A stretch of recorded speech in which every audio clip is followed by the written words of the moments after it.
Hello viewers, 2024 வருடத்துடைய இறுதி கடைசி பௌர்ணமியானது December 15ஆம் தேதியான இன்றைய நாள் வரப்போகிறது.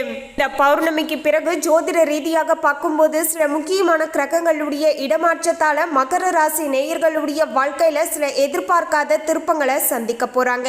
இந்த திருப்பங்களானது மகர ராசி நேயர்களுக்கு சாதகமாக இருக்க போகிறதா, இல்லை என்றால் பாதகமான முடிவுகளை தரப்போகுதா என்பது குறித்து தெரிந்து கொள்ளலாம். அதாவது இந்த 2024 வருடத்துடைய கடைசி 15 நாட்கள்ல உங்களுக்கு நேர காலமானது எப்படி அமைஞ்சிருக்கு, கடவுளுடைய ஆசீர்வாதம் உங்களுக்கு கிடைச்சிருக்குதா, இல்லை என்றால் அதற்கு நேர்மாறாக ஏதாவது பிரச்சனைகள் வரப்போகுதா, அப்படி பிரச்சனைகள் வராமல் நீங்க தப்பித்துக் கொள்வதற்கு மறக்காம பௌர்ணமி நாளான இன்றைய நாள் பார்த்தீங்கன்னா மகர ராசி நேயர்களாகிய உங்களுடைய கைகளால ஒரே ஒரு நெய்விளக்கு தீபத்தை ஏற்றி வைத்து விடுங்க. இதன் மூலமாக நவக்கிரக தோஷ பாதிப்புகள் எல்லாமே நீங்க ஆரம்பிக்குங்க. இதனால இனி வரப்போகின்ற இந்த கடைசி 15 நாட்கள்ல சிவனுடைய ஆசியால உங்களுடைய வாழ்க்கையில ஏற்படக்கூடிய பிரச்சனைகள் நீங்கி ஓரளவுக்கு எல்லாமே நல்லதாகவே நடக்க ஆரம்பிக்குங்க. எனவே மகர ராசி நேயர்கள் இன்றைய நாள் அந்த நெய்விளக்கு தீபத்தை எப்போது ஏற்ற வேண்டும், எந்த நேரத்தில் ஏற்றி வைக்கணும், எந்த திசையை பார்த்தவாறு ஏற்றி வைக்கணும் என்பதை குறித்து தெரிந்து கொள்ளலாம். அதோடு ஜோதிட ரீதியாக உங்களுக்கு நேரமானது எப்படி இருக்கு அப்படிங்கிறதையும் நம்ம முழுமையாக தெரிந்து கொண்டு இனி அதற்கு தகுந்தாற் போல நீங்கள் நடந்து கொள்கின்ற பட்சத்தில் உங்களுக்கு ஏற்படக்கூடிய பிரச்சனைகளை தவிர்த்து கொள்வதோடு அதிர்ஷ்டத்தை இன்னும் கொஞ்சம் அதிகமாக பெற்றுக்கொள்வதற்கு இந்த ஒரு ஜோதிட கணிப்புகளானது ரொம்பவே உதவியாக இருக்குங்க. மகர ராசி நேயர்கள் இந்த வீடியோவை பார்த்துட்டு இருந்தீங்கன்னா ஓம் நமச்சிவாயா போற்றி அப்படிங்கிற இந்த திருமந்திரத்தையும் கமெண்ட்ஸ்ல 3 முறை டைப் பண்ணுங்க. சிவனின் ஆசியால இனி இந்த கடைசி 15 நாட்கள்ல நல்லதே நடக்கும். அதுக்கு முன்னாடி இன்னும் நம்ம சேனலை சப்ஸ்கிரைப் பண்ணலனா சப்ஸ்கிரைப் பண்ணிடுங்க. அப்படியே பக்கத்துல இருக்கக்கூடிய பெல் ஐகானையும் பிரஸ் பண்ணுங்க. வாங்க வீடியோக்குள்ள போகலாம். 15/12/2024 ஞாயிற்றுக்கிழமையான இன்றைய நாள் கார்த்திகை மாதத்தில் வரக்கூடிய சிறப்பான பௌர்ணமி திதியாக அமைஞ்சிருக்குங்க. அதோடு இந்த வருடத்துடைய கடைசி பௌர்ணமி திதியாகவும் அமைஞ்சிருக்கு. இன்றைய நாள் இரவு முடிவதற்குள்ள, அதாவது ஒரு 8 மணிக்குள்ள பார்த்தீங்கன்னா உங்களுடைய வீட்டில் கிழக்கு திசையை பார்த்தவாறு மகர ராசி நேயர்கள் நெய்விளக்கு தீபத்தை ஏற்றி வைத்து வழிபாடு செய்துக்கோங்க. நிச்சயமாக பரிபூர்ணமாக சிவனின் ஆசி கிடைக்குங்க. பாவங்கள் தீரும், கிரகதோஷ பாதிப்புகள் நீங்க ஆரம்பிக்கும்.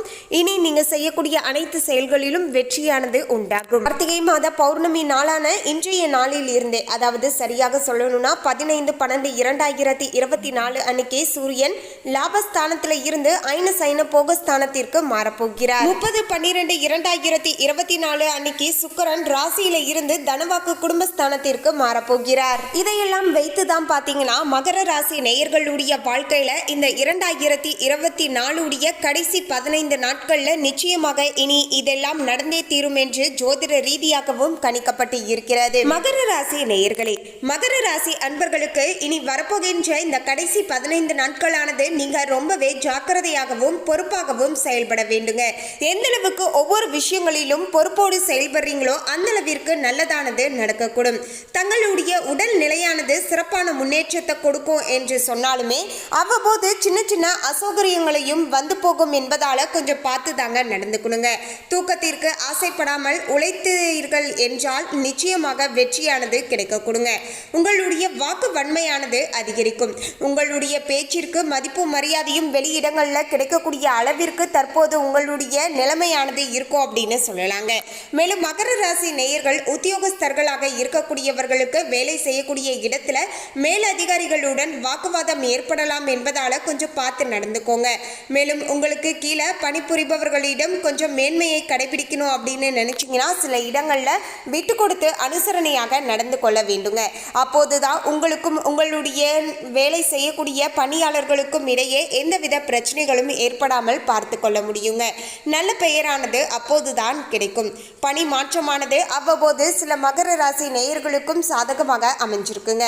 புதிய இடத்துல பணி சுமையானது ஏற்படலாம்.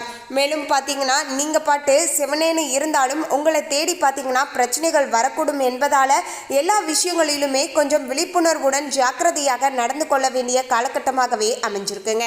நீங்கள் நல்லதுன்னு நினச்சி செய்யக்கூடிய சில விஷயங்களானது உங்களுக்கே பார்த்தீங்கன்னா சில பிரச்சனைகளை இழுத்து விற்றும் என்பதால் முடிஞ்ச அளவுக்கு பொறுமையோடு இருப்பது எல்லா விதத்திலுமே நல்லதாக இருக்க கொடுங்க. அதே போல் யார்கிட்டையும் வீண் வாக்குவாதத்திலையும் ஈடுபட வேண்டாங்க.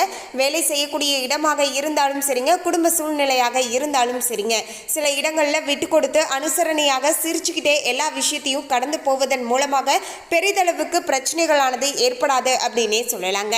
மேலும் தொழில் செய்யக்கூடியவர்களுக்கு லாபகரமான தொழில்களில் முதலீடு செய்வீர்கள். எதிர்காலத்திற்கு சேமித்து வைக்கக்கூடிய நேரம் இதுவாகவும் உங்களுக்கு சாதகமாக அமைஞ்சிருக்குங்க. வீணாக ஆடம்பர செலவுகள், தேவையற்ற வீண் பேச்சுக்கள் ஆகியவற்றை எல்லாத்தையுமே குறைத்துக் கொள்வது மகர ராசி நேயர்களுடைய வாழ்க்கையில முன்னேற்றத்திற்கு ரொம்பவே உதவிகரமாக இருக்க கொடுங்க.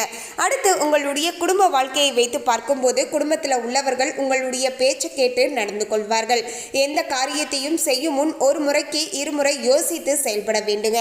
தேவையில்லாம நீங்க பாட்டு செய்து முடித்துட்டு பிறகு பார்த்தீங்கன்னா பிரச்சனைகள் வந்ததுக்கு அப்புறமேட்டு எவ்வளவுதான் யோசிச்சாலும் அதுல ஒரு பிரயோஜனமும் கிடையாதுங்க. ஸோ எது செய்வதாக இருந்தாலுமே ஒரு முறைக்கு பல முறை முன்கூட்டியே யோசிச்சுக்கோங்க. தொழில் ரீதியாக ஏதாவது நாம இன்வெஸ்ட்மெண்ட் பண்ணலாம் அப்படின்னு நினைச்சாலுமே அந்த தொழிலில் உங்களுக்கு அது பற்றி எல்லாமே தெரியக்கூடுமா, ஒருவேளை நஷ்டம் வந்தால் அதை நம்மளுக்கு சமாளிக்கக்கூடிய அளவுக்கு தெம்பு இருக்கா அப்படிங்கிற சில விஷயங்கள் எல்லாத்தையுமே யோசித்து முடிவு எடுப்பதன் மூலமாக உங்களுக்கான காரிய வெற்றியானது உண்டாகும் அப்படின்னே சொல்லலாங்க. சில நேரங்களில் பலருமே சொல்வதை கேள்விப்பட்டு இருப்போங்க. அதாவது ரிஸ்க் எடுக்காம எந்தவித முன்னேற்றத்தையும் நம்ம சந்திக்க முடியாது, ஒரு முறை ரிஸ்க் எடுத்து தான் பார்க்கணும் அப்படிங்கிற மாதிரி சொல்லுவாங்க. ஆனால் எப்போது நம்ம ரிஸ்க் எடுக்கணும் அப்படின்னு கேட்டால் அந்த ரிஸ்க் மூலமாக ஏதாவது பிரச்சனைகள் வந்தாலும் நமக்கு பார்த்தீங்கன்னா ஓரளவுக்கு சில நிதி ரீதியாக பார்த்தீங்கன்னா பின்பக்கம் சப்போர்ட் இருக்கணுங்க. அப்போது இருந்தால் மட்டும்தான் பார்த்தீங்கன்னா அந்த ரிஸ்க் மூலமாக நமக்கு ஏதாவது பிரச்சனைகள் வந்தாலும் சமாளிக்க முடியும். ஸோ எதுவுமே இல்லாமல் நம்ம பாட்டு ரிஸ்க் எடுக்கலாம் அப்படின்னு நினச்சா அது பார்த்தீங்கன்னா முற்றிலுமே தவறாகத்தான் முடிஞ்சிடும் அப்படிங்கிறதையும் மகர ராசி நேயர்கள் மனதில் வைத்துக்கோங்க. மொத்தத்தில் எது செய்வதாக இருந்தாலும் ஒரு முறைக்கு இருமுறை யோசித்து செயல்படுங்க, நல்லது நடக்கும். தைரியத்தை இழக்க வேண்டாங்க, எல்லாமே நல்லபடியாக நடக்கும். வீடு, வாகனம், ஆபரணங்கள் வாங்கும்போது கவனமாக இருங்க. ஏதாவது நீங்கள் நகை வாங்குவதாக இருந்தாலும் சரி, ஒரு வீட்டை வாங்குவதாக இருந்தாலும் சரிங்க, ஒரு முறைக்கு இருமுறை யோசித்துக்கோங்க. அது எல்லாமே ப்ராப்பர்ட்டி எல்லாமே கரெக்டாக இருக்கா, பத்திரம் எல்லாமே கரெக்டாக இருக்கா, எந்தவித வில்லங்கமும் இல்லாமல் இருக்கா அப்படிங்கிறத 1க்கு 2 முறை செக் பண்ணிக்கோங்க. மேலும் தாயார் மற்றும் தாய் வழி உறவினர்களுடன் தேவைப்படும் போது மட்டுமே பேசுங்க.